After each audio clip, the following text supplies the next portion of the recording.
இந்த வீடியோல நம்ம வந்து எலக்ட்ரோ கெமிஸ்ட்ரி தான் நமக்கு ஒரு ப்ராப்ளம் வந்து சால்வ் பண்ண போறோம். ஓகே, இங்க நமக்கு என்ன கொடுத்துருக்காங்க பார்த்தா resistant of the conductivity cell filled with 0.1 mole per liter KCl solution is 100 ohm. அப்ப என்ன கொடுத்துருக்காங்க பார்த்தீங்கன்னா ஒரு கண்டக்டிவிட்டி செல்.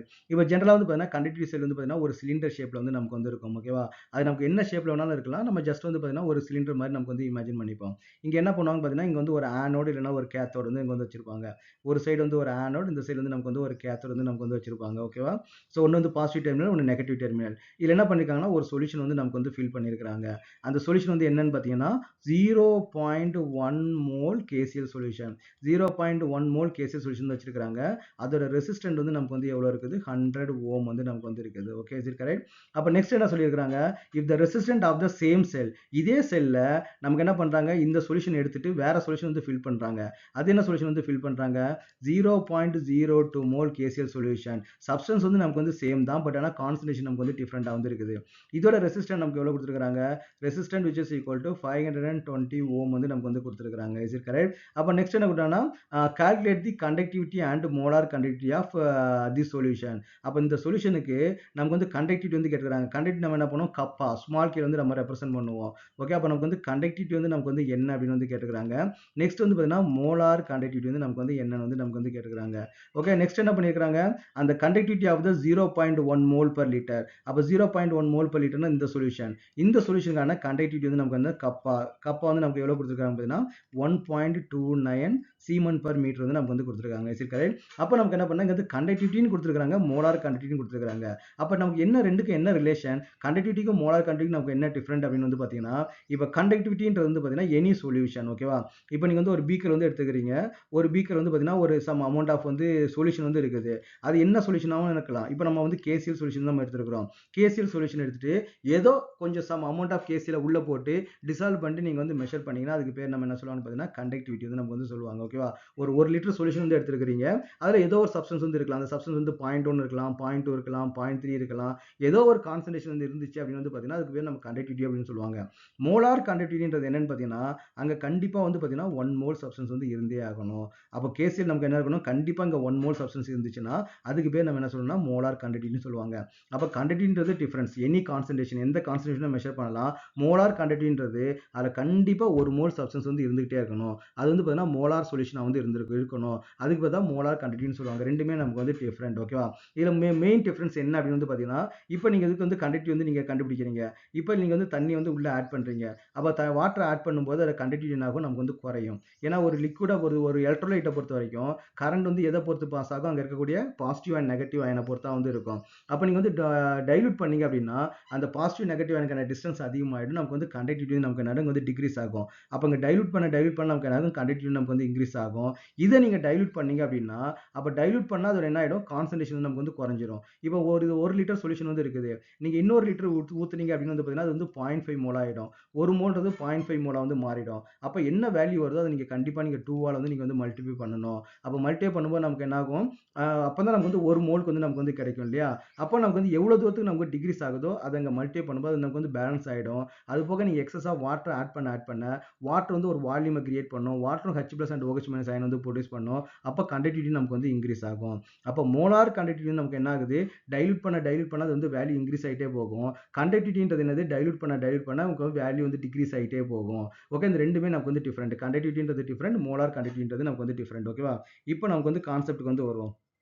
இங்க நம்ம என்ன கேட்டிருக்காங்க, கண்டக்டிவிட்டி வந்து கேட்டிருக்காங்க. கண்டக்டிவிட்டின்றது என்னன்னு பார்த்தீங்கன்னா G ஸ்டார். அப்போ G star which is equal to resistant into conductivity. இதான் நமக்கு வந்து ஃபார்முலா. அப்போ நமக்கு இந்த கேஸுக்கு தான் நம்ம என்ன கேட்டுக்கிறாங்க, கண்டக்டிவிட்டி வந்து நமக்கு வந்து கேட்டுக்கிறாங்க. அப்போ இந்த கேஸுக்கு நமக்கு வந்து G ஸ்டார் வேல்யூவும் தெரியாது, கண்டக்டிவிட்டி வேல்யூ நமக்கு தெரியாது, R மட்டும் தான் நமக்கு தெரியும். அப்போ இதை வச்சு நம்ம என்ன பண்ண முடியாது, கண்டக்டிவிட்டி வந்து கண்டுபிடிக்க முடியாது. G ஸ்டார்ன்றது வந்து பார்த்தீங்கன்னா செல் கான்ஸ்டன்ட். அதாவது நமக்கு வந்து இந்த கண்டக்டிவிட்டி செல் வந்து நம்ம வந்து யூஸ் பண்றோம் இல்லையா, இதுக்குன்னு வந்து ஒரு வேல்யூ வந்து இருக்கும். இது நமக்கு வந்து என்ன ஷேப்ல வேணாலும் இருக்கலாம். அப்போ ஒவ்வொரு செல்லுக்கும் வந்து ஒரு வேல்யூ வந்து நமக்கு வந்து இருக்கும். அதான் நம்ம வந்து செல் கான்ஸ்டன்ட் G ஸ்டார் வந்து நம்ம வந்து ரெப்ரசென்ட் பண்றோம். ஓகேவா, அப்போ இதுக்கு என்ன பண்ண முடியாது, நீங்க டைரக்டா நீங்க வந்து கண்டுபிடிக்க முடியாது, கண்டக்டிவிட்டி வந்து கண்டுபிடிக்க முடியாது. ஆனா இந்த வேல்யூ இதை வச்சு நம்ம என்ன பண்ணலாம்னா G ஸ்டார் வந்து நம்ம வந்து கண்டுபிடிக்கலாம். அப்போ இங்க இதுக்கு என்ன G star which is equal to நமக்கு என்ன வருது, ரெசிஸ்டன்ட் நமக்கு எவ்வளவு வருதுன்னா 100 வந்து வருது. இன்ட்டு நமக்கு என்னன்னா conductivity also they given 1.29 siemens per metre வந்து நமக்கு வந்து கொடுத்துருக்காங்க இல்லையா. இது வந்து நமக்கு வந்து ஓம் வந்து கொடுத்துருக்காங்க. அப்போ நமக்கு நமக்கு என்ன வரும் பார்த்தீங்கன்னா 129 பர் வந்து பார்த்தீங்கன்னா சென்டிமீட்டர், ஓகே, மீட்டர் இன்வெர்ஸ் வந்து நமக்கு வந்து வரும். ஓகேவா? அப்போ இது வந்து இதான் நமக்கு வந்து ஜி ஸ்டாரோட வேல்யூ. அப்போ இதே கண்டக்டிவிட்டி செல்ல தான் நம்ம என்ன பண்றோம், இந்த சொல்யூஷன் நமக்கு வந்து யூஸ் பண்றோம். அப்போ இதோட அப்போ இந்த கேஸுக்கும் ஜி ஸ்டார் வந்து நமக்கு வந்து சேம் வேல்யூ தான் இருக்கும். அப்போ நம்ம ஜி ஸ்டார் வேல்யூ இந்த கண்டிஷனுக்கு நம்ம யூஸ் பண்ணா நமக்கு என்ன வரும், 129 which is equal to resistance வந்து பார்த்தீங்கன்னா நமக்கு வந்து 520 இன்ட்டு நமக்கு வந்து கண்டக்டிவிட்டி கே. அப்போ கப்பா which is equal to 129 divided by வந்து நமக்கு 520 வந்து நமக்கு வந்து வருது. அப்போ which is equal to 129 divided by 520 வந்து நமக்கு எவ்வளோ வரும் பார்த்தீங்கன்னா 2.48 வந்து போட்டுப்போமா. அப்படின்னா 2.48 இன்ட்டு நமக்கு என்னன்னா 10 to the power of -1 siemens per metre வந்து நமக்கு வந்து வருது. ஓகே, ஸோ இதான் நமக்கு வந்து இதுக்கான நமக்கு வந்து conductivity value. Is it correct? 129 plus வந்து பார்த்தீங்கன்னா 520 கரெக்ட். அப்போ கண்டக்டிவிட்டி வந்து நமக்கு வந்து கண்டுபிடிச்சாச்சு. நெக்ஸ்ட் நம்ம என்ன பண்ணோம், மோலார் கண்டக்டிவிட்டி நமக்கு வந்து கண்டுபிடிக்கணும். மோலார் கண்டக்டிவிட்டி நமக்கு வந்து லாம்டாவுக்கு நமக்கு என்ன ஃபார்முலா பார்த்தீங்கன்னா கண்டக்டிவிட்டி டிவைடட் பை வந்து நமக்கு வந்து கான்சென்ட்ரேஷன். அப்போ கான்சென்ட்ரேஷன் நம்ம என்ன பண்ணுவோம், இப்போ மோலார் கண்டக்டிவிட்டினா 1 மோல் சப்ஸ்டன்ஸ் வந்து இருக்கணும். அப்போ 1 மோல் சப்ஸ்டன்ஸ் பர் லிட்டர். அப்போ பர் லிட்டர்னு நமக்கு என்னன்னு பார்த்தீங்கன்னா டெசிமீட்டர் கியூப் வந்து நம்ம வந்து யூஸ் பண்ணுவோம். இங்கே நம்ம என்ன பண்ணால் மீட்டரில் வந்து இருக்குது. அப்போ மீட்டர் வந்து நீங்கள் டெசிமீட்டர் கியூப் வந்து நீங்கள் மாற்றணும் அப்படின்னா என்ன பண்ணணும், 1000 நமக்கு வந்து டிவைட் பண்ணிடணும். அப்போ நமக்கு வந்து 1000 நமக்கு வந்து டிவைட் பண்ணணும். நீங்கள் நல்லா பார்க்கணும், இங்கே கண்டக்டிவிட்டி வந்து என்ன வேல்யூல வந்து கொடுக்குறாங்கன்னு பார்க்கணும். சீமன் பர் மீட்டரில் கொடுத்தாங்கன்னா நீங்கள் 1000 நீங்கள் வந்து டிவைட் பண்ணணும். சப்போஸ் சம்டைம்ஸ் பார்த்தீங்கன்னா சீமன் பர் சென்டிமீட்டர் வந்து கொடுத்துருப்பாங்க. சென்டிமீட்டர் கொடுத்தாங்கன்னா 1000 நம்ம வந்து மல்டிப்ளை பண்ணணும். ஏன்னா நமக்கு வேல்யூ வந்து தேவை, டெசிமீட்டர் கியூப் வந்து நமக்கு வந்து தேவை. அப்போ சென்டிமீட்டர்ல இருந்தாங்கன்னா டெசிமீட்டர் கியூபா மாற்றத்துக்கு வந்து 1000 மல்டிப்ளை பண்ணணும். இதே பார்த்தீங்கன்னா மீட்டர்ல கொடுத்துருந்தாங்கன்னா டெசிமீட்டரா மாற்றத்துக்கு 1000 நமக்கு வந்து டிவைட் பண்ண வேண்டியது வரும். ஓகே, அப்போ நமக்கு வந்து கேவோட வேல்யூ நமக்கு என்ன கொடுத்துருக்காங்க, 2.48 into 10 to the power of -1 divide by concentration நமக்கு வந்து எவ்வளோ கொடுத்துருக்காங்க, 0.02 இன்ட்டு 1000. அப்போ 1000 நம்ம எப்படி எழுதிக்கலாம், 10 to the power of 3 வந்து நம்ம எழுதிக்கலாம்.